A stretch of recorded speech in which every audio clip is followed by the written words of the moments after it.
محترم حضرات، معزز سامعین کرام، اللہ تبارک و تعالی نے جو انسانوں کو پیدا فرمایا اس کے پیدا کرنے کا مقصد اللہ نے خود قرآن کریم کے اندر بیان فرمایا۔ الذی خلق الموت والحیاۃ لیبلوکم ایکم احسن عملا، کہ اللہ نے موت اور زندگی کو پیدا کیا تاکہ تم کو آزمائے کہ تم میں کون اچھا عمل کرتا ہے، کس کا عمل اچھا ہے۔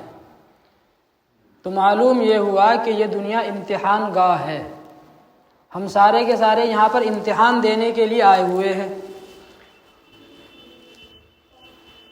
اسی کی یاد دہانی اللہ تبارک و تعالیٰ قرآن کریم میں جگہ جگہ فرماتا ہے۔ یہ جو میں نے آیت آپ حضرات کے سامنے پڑھی ہے وہ بھی اللہ ہی کی طرف سے ایک یاد دہانی ہے۔ دنیا میں جب انسان آیا ہے تو اس کے ساتھ جو فطری ضرورتیں ہیں وہ اس کے ساتھ لگی ہوئی ہیں، بھوک پیاس، روٹی کپڑا مکان اور زندگی کی تمام ضرورتیں انسان کے ساتھ لگی ہوئی ہیں۔ تو بہت سی مرتبہ ایسا ہوتا ہے کہ انسان اپنی دنیاوی ضرورتوں اور اپنی خواہشات کو پورا کرنے کے لیے اپنے مقصد کو بھول جاتا ہے کہ میں دنیا میں آیا کیوں ہوں۔ اللہ تبارک و تعالیٰ اسی کو بار بار یاد دلاتے ہیں کہ ہم نے تم کو اس لیے پیدا کیا ہے، تم امتحان گاہ میں بیٹھے ہوئے ہو، امتحان گاہ میں بیٹھ کر کے اپنے یہاں پر آنے کے مقصد کو بھول مت جانا۔ ایک طالب علم ہے، پورے سال پڑھائی کرتا ہے، جب امتحان کا موقع آتا ہے امتحان گاہ میں جاتا ہے، جا کر کے سو جاتا ہے۔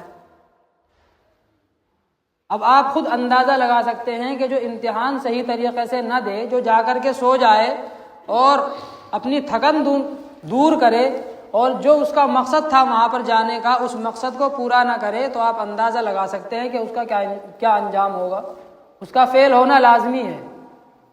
تو ہم دنیا کے اندر آئے ہیں امتحان دینے کے لیے۔ تو اللہ فرماتے ہیں یا ایھا الذین آمنوا لا تلھکم اموالکم ولا اولادکم عن ذکر اللہ، کہ دنیا کے اندر تم آئے ہوئے ہو، یہاں پر آنے کا مقصد اللہ کی عبادت، اللہ کا ذکر، اللہ کے احکامات پر عمل کرنا، یہ ہے مقصد۔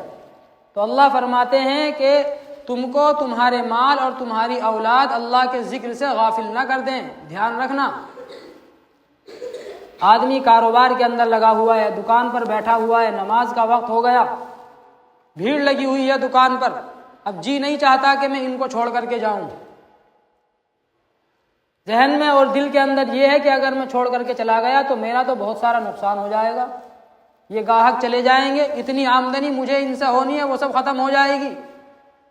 تو اللہ فرماتے ہیں لا تلھکم اموالکم، تمہارے مال اور تمہاری اولاد، جو اللہ تبارک و تعالیٰ کے احکامات انسان توڑتا ہے وہ انہی دو چیزوں کی وجہ سے توڑتا ہے، یا تو مال کی محبت میں یا اولاد کی محبت میں، اپنے اولاد کے عیش و آرام کے لیے، اپنی اولاد کو خوش رکھنے کے لیے، عیش اور سکون سے رکھنے کے لیے اللہ کے احکامات کو توڑتا ہے، حرام کماتا ہے، جھوٹ بولتا ہے، مال کے اندر ملاوٹ کرتا ہے، جھوٹ بول کر کے اپنا کاروبار کرتا ہے۔ وہ کس لیے؟ اپنی اولاد، اپنے بیوی بچوں، اپنے گھر والوں کو خوش رکھنے کے لیے، ان کو سکون دینے کے لیے۔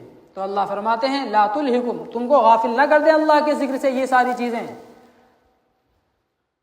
اسی طریقے سے مال کی محبت میں انسان اللہ کے احکامات کو توڑتا ہے، مال کی ہوس ہوتی ہے کہ میں خوب پیسہ کما لوں، چاہے کسی بھی طریقے سے ہو، جھوٹ بول کر کے ہو، کسی کا مال چرا کر کے ہو، دھوکہ دے کر کے ہو، مال کے اندر ملاوٹ کر کے ہو، کسی بھی طریقے سے ہو، بس میرے پاس مال آنا چاہیے تاکہ میرا مکان بھی میرے بھائی کی طرح اونچا ہو جائے، میرا مکان بھی ایسا ہو جائے جیسا میرے پڑوسی کا مکان ہے، میرے پاس بھی ایسی گاڑی آ جائے جیسی فلاں آدمی کے پاس ہے۔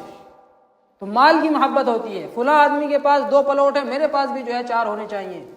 تو یہ محبت انسان کے دل کے اندر ہوتی ہے۔ تو ان تمام چیزوں کی وجہ سے انسان اللہ تبارک و تعالیٰ کے ذکر سے، یعنی اللہ کی یاد سے غافل ہو جاتا ہے۔ اللہ کی یاد صرف اللہ اکبر، سبحان اللہ، الحمدللہ کہنا نہیں ہے، بلکہ اللہ کی یاد یہ ہے کہ اللہ نے جو ہم کو یہاں پر اس دنیا کے اندر جس مقصد کے لیے بھیجا ہے وہ مقصد ہم پورا کریں، اللہ کو ہر وقت یاد رکھیں، اللہ کا ڈر آدمی کے دل کے اندر ہو۔ بعض لوگ ایسے ہوتے ہیں کہ وہ ان تمام چیزوں کی پرواہ نہیں کرتے، یعنی مال اور اولاد ان کو اللہ کے ذکر سے غافل نہیں کرتے۔ ان کی تعریف بھی اللہ تبارک و تعالیٰ نے قرآن کریم کے اندر بیان فرمائی ہے، رجال لا تلہیہم تجارۃ ولا بیع عن ذکر اللہ واقام الصلاۃ وایتاء الزکاۃ یخافون یوما تتقلب فیہ القلوب والابصار۔ اللہ فرماتے ہیں کہ بعض لوگ ایسے نیک ہوتے ہیں، لا تلہیہم تجارۃ ولا بیع، کہ کاروبار اور تجارت اور خرید و فروخت ان کو اللہ کے ذکر سے، نماز پڑھنے سے، زکوٰۃ دینے سے غافل نہیں کرتی۔ کاروبار ان کا بہت بڑا ہے، مارکیٹیں ہیں ان کے پاس، پلازا ہیں ان کے بڑے بڑے، بڑا کاروبار پھیلا ہوا ہے، لیکن اس کے باوجود وہ مال کی محبت میں مگن ہو کر کے اللہ کے ذکر سے غافل نہیں ہوتے۔ اللہ تبارک و تعالیٰ آگے فرما رہے ہیں کہ آج تو تمہارے پاس مال و دولت ہے، تمہارے پاس طاقت ہے، قوت ہے، جوانی ہے، ہاتھ پیر تمہارے اچھی طریقے سے چل رہے ہیں، تم خوب اللہ تبارک و تعالیٰ کی نافرمانی کر رہے ہو اور تم کو احساس نہیں ہے۔ لیکن ایک وقت ایسا آئے گا کہ تمہارے ہاتھ پیر کام نہیں کریں گے، تم اٹھ نہیں سکو گے، تمہارے گھر والے، تمہاری اولاد تم کو کھانا کھلائے گی، تم اٹھ بھی نہیں سکتے، تم پانی بھی نہیں پی سکتے، یعنی موت کا وقت ہوگا۔ تب انسان یہ تمنا کرے گا کہ کاش مجھ کو اور تھوڑی مہلت مل جاتی۔ چنانچہ اللہ فرماتے ہیں حتیٰ اذا جاء احدهم الموت قال رب ارجعون لعلی اعمل صالحا فیما ترکت۔ اللہ فرماتے ہیں کہ جب موت آتی ہے تو انسان کیا کہتا ہے؟ رب ارجعون، کاش کہ اے میرے رب مجھے واپس کر دے، مجھے دنیا کے اندر پھر دوبارہ سے بھیج دے، لعلی اعمل صالحا فیما ترکت، تاکہ میں نیک عمل کر لوں، تاکہ میں کیا کر لوں؟ نیک عمل کر لوں اپنے اس مال میں جو میں چھوڑ کر کے آیا ہوں۔ میں نے بہت بینک بیلنس بنایا کہ میں اس سے یہ کروں گا، لیکن انسان دنیا کے اندر اتنا پیسہ جمع کرتا ہے، نہ خود استعمال کرتا ہے اور نہ اللہ کی راہ میں خرچ کرتا ہے، لیکن موت کے وقت وہ انسان یہ تمنا کرتا ہے لعلی اعمل صالحا فیما ترکت، کاش کہ میں دنیا میں واپس چلا جاؤں اور نیک عمل کر لوں، جو میں نے مال چھوڑا ہے دنیا کے اندر اس کو میں اللہ کی راہ میں خرچ کر دوں۔ لیکن جب اللہ تبارک و تعالیٰ نے خرچ کرنے کا موقع دیا تھا اس وقت اس کو خرچ کرنے کی فکر نہیں ہوئی، وہ مال اور دنیا کی محبت میں، اولاد کی محبت میں اللہ تبارک و تعالیٰ سے غافل ہو بیٹھا۔ تو اللہ تبارک و تعالیٰ نے اس آیت کے اندر یہ تنبیہ کی ہے اور یہ یاد دہانی کرائی ہے کہ اللہ کے ذکر سے غافل مت ہوا کرو۔